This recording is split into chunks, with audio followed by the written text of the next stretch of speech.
कर्नाटक में कांग्रेस की कुर्सी बचने वाली है या बदलने वाली है?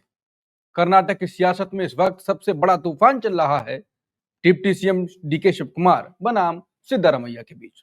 दोनों नेताओं की खींचतान अब दिल्ली की दहलीज पर पहुंच चुकी है, लेकिन इस बीच गृहमंत्री अमित शाह का नाम क्यों आ रहा है? जेडीएस के नेता एच डी कुमारस्वामी ने कर्नाटक में कुछ विस्फोटक राजनीतिक घटनाक्रम का जिक्र किया है। उन्होंने कुछ ऐसी बात कही है और कह चुके हैं कि डीके शिव कुमार बीजेपी के शीर्ष नेतृत्व से संपर्क में हैं। लेकिन डीके शिव कुमार कह चुके हैं कि मैं कुमारस्वामी को चुनौती देता हूं कि वो साबित करे कि मैं अमित शाह के संपर्क में हूं। अगर वो साबित कर देते हैं तो मैं राजनीति से संन्यास ले लूंगा। इस प्रकार से कर्नाटक में सब कुछ चल रहा है तो सवाल तो ये उठ जाता है कि क्या सच में अमित शाह कर्नाटक में कांग्रेस को खत्म करने में लगे हुए हैं? और अगर ऐसा है तो आला कमान का एक फैसला पूरी कांग्रेस को तोड़ सकता है। तो चलिए वरिष्ठ पत्रकार शीतल पी सिंह से समझते हैं कांग्रेस की अंदरूनी लड़ाई, इसके नतीजे और पीछे चल रहे खेल को। नमस्कार, मैं हूं अंकुर, आप देख रहे हैं सत्य हिंदी का खास शो सवाल शीतल पी सिंह से। यहां बेबाक अंदाज में करेंगे सियासत की परतों का पोस्टमार्टम और निकालेंगे असली सच। शीतल सर। अंकुर, अच्छा विषय आपने लिया है। थोड़ा सा हम लोग इधर अयोध्या, बिहार, बंगाल में ही अटके रहते हैं। आज दक्षिण ले गए, अच्छा किया आपने। कांग्रेस की जो राज्य सरकारें हैं इस समय देश में, तेलंगाना में है, कर्नाटक में है, हिमाचल में है, उसमें कुछ जगहों पे वो साझा सरकार में है, जैसे तमिलनाडु है। तो उसमें कर्नाटक उनकी सबसे बड़ी सरकार है, बड़े राज्य की सरकार है। और अगर यहाँ हिलने डुलने की खबर आती है, वो भी तब जब उनके 2.5 साल पूरे हो गए हैं सत्ता में रहते हुए, और कोई ऐसी वजह नहीं है कि वो बेवजह अपने को हिला डुला के खत्म करें। उनका बहुमत है, कोई वो गठजोड़ जैसी स्थिति नहीं है, और एक स्थायित्व का भाव है। अच्छे नेता हैं वहां, और पार्टी का एक बड़ा जनाधार भी है, संगठन भी है। तो इसलिए ये खबरें जब आई तो इन्होंने बड़ा कौतूहल पैदा किया। मैंने इनकी थोड़ी पड़ताल करने की कोशिश की कि ये आखिर क्यों आ रही हैं खबरें। दरअसल कर्नाटक में जो सिद्धारमैया चीफ मिनिस्टर हैं, ये वहां की एक अति पिछड़ी जाति कुरुबा से आते हैं। कुरुबा जात जो है, आप कह सकते हैं भेड़ वेड़ पालने वाले और पशुपालक जातियों में से एक है। ओबीसी की पिछड़ी जाति की अति पिछड़ी जाति है। और सिद्धारमैया को वहां पर ये पहले सोशलिस्ट नेता के तौर पर रहे, जनता दल वगैरह में रहे, और इनकी लोकप्रियता जो है वहां के अल्पसंख्यक तबके में और दलितों वगैरह में भी काफी है। एक अहिंदा नाम का वहां एक सोशल ग्रुप कहा जाता है, जिसमें अति पिछड़े, दलित और मुस्लिम्स, ये तीनों मिलके 50% के बैरियर को तोड़ देते हैं। 55-60% की आबादी हो जाती है, और इस आबादी में जो है ये सारे ग्रुप आ जाते हैं। 60% तक की आबादी होती है, तो एक बहुत डोमिनेंट पॉलिटिकल ग्रुप ये बनता है। सिद्धारमैया इसकी राजनीति करते रहे, और उनको इन समाजों में एक अपनी समाज में तो खैर काफी हद तक और बाकी में भी काफी अच्छी स्वीकृति प्राप्त है। अब क्या हुआ है कि राहुल गांधी ने इधर देश में सामाजिक न्याय का बीड़ा उठा लिया है।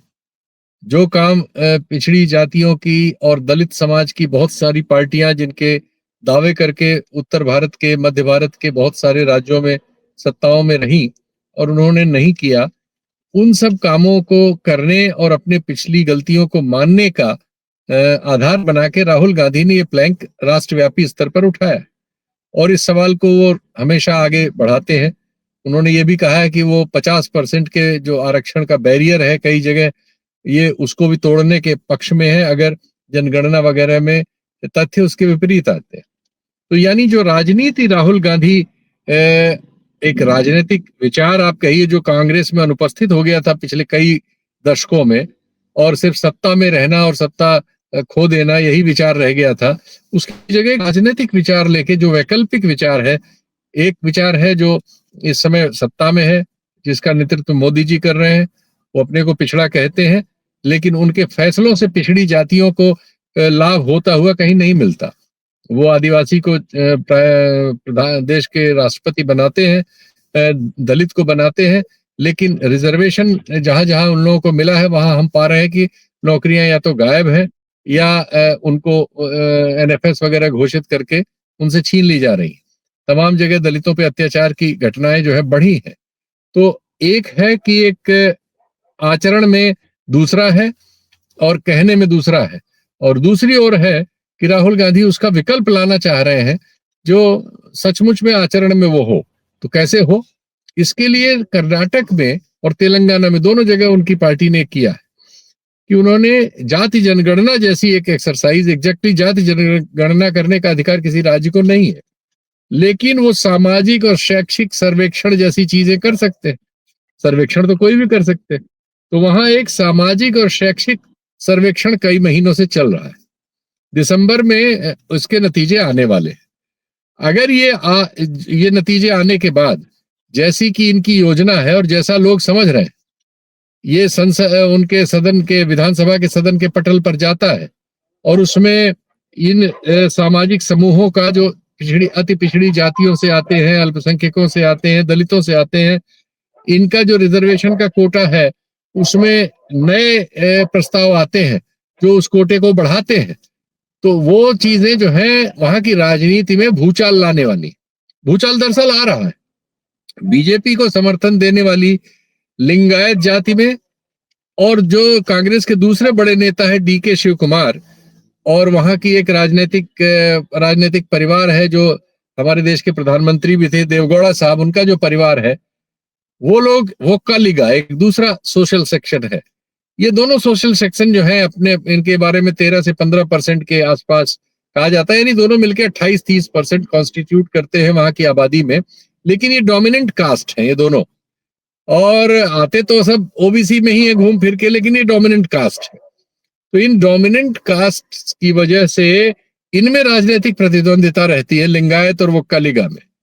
और अभी हालत यह है कि वोक्कालिगा का एक सेक्शन जो देवगौड़ा का परिवार है वो लिंगायतों के साथ बीजेपी के साथ है, समय अलायंस में, जबकि वोक्कालिगा का एक हिस्सा है डीके शिव कुमार के रूप में और उनके समर्थकों के रूप में कांग्रेस के साथ है। कांग्रेस जो अहिंदा पॉलिटिक्स कर रही है वहां पर इस समय सिद्धारमैया के नीचे, यानी जिसमें अल्पसंख्यक हैं, दलित हैं और अति पिछड़े हैं। तो ये आ जाने के बाद जो ये सर्वेक्षण हो रहा है, तो विधानसभा का जो बजट सत्र होगा उसमें नए प्रस्ताव आरक्षण के बारे में राज्य के स्तर पर आने वाले हैं, और वो प्रस्ताव निश्चित ही जो सामाजिक बेस सिद्धारमैया का है उसको मजबूत करेंगे, क्योंकि वो उनके पक्ष में आने वाले गिनती उनकी है। 2015 में भी ऐसा एक सर्वेक्षण था, उसके आंकड़े प्रस्तुत नहीं किए गए थे, हालांकि वो 2-3-4 महीने पहले लीक हो गए थे और उनके बारे में बहुत सारे तथ्य आ गए थे बाहर। ये जो सर्वेक्षण है ये उन आंकड़ों से आगे जा रहा है और ये नए प्रस्ताव करने वाला है। इससे हलचल मच गई है, क्योंकि अगर ये होता है और जैसी स्कीम ऑफ थिंग्स है वैसे ही हो जाता है और इसमें ये प्रस्ताव आ जाते हैं, तो ये राजनीति में कर्नाटक की एक बड़ा आप कह सकते हैं जो प्रेजेंट डिस्पेंसेशन वहां का है सिद्धारमैया के नेतृत्व में कांग्रेस का, उसके पक्ष में वातावरण पैदा करेंगे, और जो उसके विपक्ष में लिंगायत और वोक्कालिगा और सवर्ण जातियां हैं उनमें अलग तरह का ध्रुवीकरण हो रहा है। इसके खिलाफ वो उनके नेता बोल भी रहे हैं, वो कह रहे हैं कि ये हिंदू, वो तो हिंदू राजनीति करते हैं, सबको हिंदू हिंदू कह के लाते हैं, लेकिन पिछड़ी जातियों और दलितों को उसमें कुछ मिलता नहीं है। तो वो जो स्थिति है ये फैक्ट उसको चैलेंज कर देगा और कांग्रेस को इससे ऑक्सीजन मिलेगी कि वो जहां जहां अब सत्ता में है वो राजनीति जो उत्तर प्रदेश में अखिलेश यादव या तेजस्वी यादव या अन्य राज्यों में खुद बीजेपी मोहन यादव वगैरह के जरिए करना चाहती है, तो वो कह रही है और यहाँ करते हुए नजर आ जाएंगे, तो एक बड़ा चैलेंज बन के आ सकते हैं। और तेलंगाना में ये अध्ययन पहले ही हो चुका है और वहां नए प्रस्ताव आ चुके हैं और ये माना जा रहा है कि उससे एक सामाजिक आधार जो है कांग्रेस का, जो इसके पहले वैचारिक ढंग पर नहीं था, वो तैयार हो रहा है। तो जो राहुल गांधी की फ्यूचर पॉलिटिक्स है उसके आधार पर आप कह सकते हैं ये जो कर्नाटक है उसमें एक बेस स्ट्रक्चर तैयार हो रहा है इन फैसलों से। तो इस समय इसलिए ये चीजें गर्म हो गई हैं कि कुमार स्वामी ने इस बीच एक बयान दे दिया कि डीके शिव कुमार जो वहां के दूसरे सबसे बड़े नेता हैं, उप मुख्यमंत्री हैं, बहुत प्रभावशाली हैं, बड़े धनी परिवार के हैं और इसके पहले ईडी और सीबीआई वगैरह के मामले झेल चुके हैं, जमानत से बाहर आए हैं। उनके बारे में यह कहा गया कि वो अमित शाह के संपर्क में। हुआ ये था कि एक सदगुरु नाम के बाबा है दक्षिण भारत के, आप जानते ही होंगे, सब लोग उनके प्रोग्राम्स वगैरह देखते हैं। सदगुरु के यहाँ कार्यक्रम में फरवरी मार्च में अमित शाह भी थे और डीके शिव कुमार भी थे। उस समय से ये अटकलें थी, लेकिन अभी एकाएक कुमार स्वामी के बयान से बढ़ गई। तो ये वही समय है जिस समय ये सर्वेक्षण की वजह से एक राजनीतिक जमीन तैयार हो रही है और ठीक उसी समय 2.5 साल पूरे होने के बाद ये सरगोशियां हैं कि ऐसा वादा किया गया था सिद्धारमैया से और डीके शिव कुमार से कि 2.5 साल आप दोनों लोग मुख्यमंत्री रहेंगे, पहले 2.5 साल सिद्धारमैया, अगले 2.5 साल आप। अब ये क्या हुआ था ये तो ये लोग जाने, लेकिन इसको लेके कुछ विधायक कांग्रेस के वहां से दिल्ली आए थे और तब से अखबारों में और सब जगह ये खबरें उड़ी कि डीके शिव कुमार जो है नाराज हैं या वो मुख्यमंत्री बनना चाहते हैं, वो अपनी पैरवी कर रहे हैं। और वो उसके बाद वो खबर आ गई कुमार स्वामी के बयान से कि वो अमित शाह के संपर्क में है। निश्चय ही अमित शाह पूरी शिद्दत से चाहते होंगे कि वो उनके संपर्क में आए, अगर आना चाहते हैं तो। और अगर वो अपनी पार्टी तोड़ के कुछ विधायक लेके आते हैं तो जरूर ऐसे किसी प्रस्ताव को अमित शाह जरूर लपकेंगे। लेकिन क्या ये प्रस्ताव है या ये कल्पनाएं हैं और या ये प्रयास हो रहा है कि इससे पहले की आरक्षण की नई व्यवस्था नए सर्वेक्षण के साथ विधानसभा के पटल पर जाकर एक नए राजनीतिक विचार का सूर्योदय कर दे और बीजेपी को एक चैलेंज सामने प्रस्तुत कर दे, इसको यहीं गिरा दिया जाए। और चूंकि डीके शिव कुमार वोक्कालिगा समुदाय से आते हैं, जो समुदाय भी इन प्रस्तावों से बेचैन है, क्योंकि वो भी वहां के डोमिनेंट कास्ट है एक तरह से, तो वो अगर ये सर्वेक्षण के आंकड़े आएंगे तो संभव है कि उनको उस तरह से कोई चीज न मिल रही हो, बल्कि उन हिस्सों में जा रही हो जो अति पिछड़े हैं। तो इससे उनमें भी खलबलाहट हो सकती है या है। उसका प्रतिनिधित्व इस समय जो लोग कर रहे हैं, जो बीजेपी में हैं, तो वो चाहेंगे कि इस समय अगर सरकार टूट जाती है और वोक्कालिगा समाज के प्रेशर से डीके शिव कुमार अगर कुछ विधायकों को तोड़कर इधर आ जाते हैं, सरकार गिरा लेते हैं, तो ये एक बड़ी परिघटना हो सकती है। अब क्या डीके शिव कुमार इस महत्वाकांक्षा को हवा दे रहे हैं? उनके बयानों से तो ऐसा नहीं लगता, बल्कि उन्होंने तो बहुत आगे बढ़ के बयान दिए हैं और कहा है कि वो जेल तक जाने को तैयार है, लेकिन अमित शाह के आगे घुटने टेकने को तैयार नहीं है। तो हमारे पास जो तथ्य है वो यही है कि उनके बयान जो उन्होंने दिए हैं और दूसरे बयान जो दूसरे लोग दे रहे हैं जो इधर है, लेकिन जो मैंने बताया कि उसकी मूल वजह वहां की जमीनी राजनीति में होने वाले संभावित फेरबदल से पैदा हुई है। और इसमें देखिए, राजनीति में कुछ भी नहीं कहा जा सकता कि क्या अंदर अंदर हो रहा है। हम लोग हर चीज के प्राई भी नहीं होते। हो सकता है कि डीके शिव कुमार टच में हो अमित शाह के और बयान कुछ दूसरे दे रहे हो, ऐसा बहुत से लोगों ने किया है, तो कोई एक नया आदमी भी कर सकता है। इसलिए हम उन्हें ये भी नहीं कह सकते कि वो जो कह रहे हैं वही सही है और ये भी नहीं कह सकते कि वो जो कह रहे हैं वो गलत है। तो दोनों स्थितियां जो है खुली रखना चाहिए, देखना चाहिए, और लेकिन उसके आसपास जो तथ्य है उसके आधार पर विश्लेषण करने की हमने कोशिश की है। बताइएगा इसमें कुछ आपको जो ठीक लगे गलत लगे। हम लोग तो आपसे सीखने के लिए हमेशा आतुर रहते ही हैं। जी बिल्कुल। तो शीतल सर ने जो कहा वो बहुत नई बात अभी तक चर्चा में आई है कि जो सर्वे हो रहा है उस सर्वे के बाद राहुल गांधी की राजनीति के हिसाब से जो बात आगे बढ़ रही है, और अगर वो हुआ और बाकी जो फैसले फिर लिए गए तो एक नया सूर्योदय होगा कर्नाटक में विचारों का।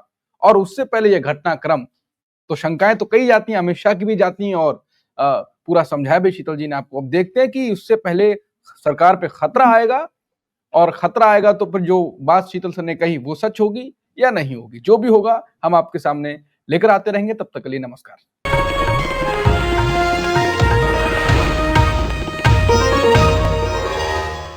Copyright disclaimer under Section 107 of the Copyright Act 1976. Allowance is made for fair use for purposes such as criticism, comment, news reporting, scholarship, and research. Fair use is a use permitted by copyright statute that might otherwise be infringing.